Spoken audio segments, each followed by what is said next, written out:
Bike સામસામે અથડાતા 3 યુવાનોના નિપજ્યા મોત। બનાસકાંઠા જિલ્લાના ડીસા તાલુકાના જૂના ડીસાથી લુણપુર જવાના માર્ગ પર લુણપુર ગામ નજીક આવેલ બહુચર માતાના મંદિર પાસે ગઈકાલે કરુણ અકસ્માત સર્જાયો હતો। પૂર ઝડપે આવી રહેલી 2 મોટરસાયકલ સામસામે અથડાતા ભયાનક ટક્કર લાગી હતી। ટક્કર એટલી જોરદાર હતી કે બંને બાઇક પર સવાર મુસાફરો રોડ પર ફંગોળાઈ ગયા હતા। ઘટનામાં 3 યુવાનોના ઘટના જ સ્થળે મોત નિપજ્યા હોવાનું જાણવા મળ્યું છે, જ્યારે એક મહિલા સદનસીબે જીવતા બચી ગયા છે। મહિલા બાઇક પરથી ફંગોળાઈ નીચે પડતા ગંભીર ઇજા બાદ આબાદ બચી ગઈ હોવાનું પ્રાથમિક માહિતીમાં સામે આવ્યું છે।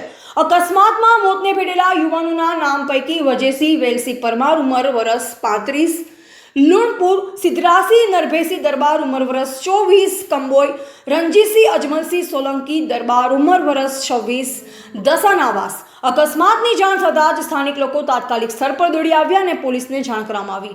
પોલીસ દ્વારા મૃતદેહોને પોસ્ટમોર્ટમ માટે ખસેડવામાં આવ્યા છે અને વધુ તપાસ હાથ ધરવામાં આવી છે। આ ઘટનાથી સમગ્ર વિસ્તારમાં શોકની લાગણી વ્યાપી છે। ગ્રામજનો દ્વારા માર્ગ પર વધતી જતી બેદરકારી અને પૂરઝડપ વાહન ચાલન અંગે ચિંતા વ્યક્ત કરવામાં આવી રહી છે। અહેવાલ જીગર ચાવડા, ભીલડી।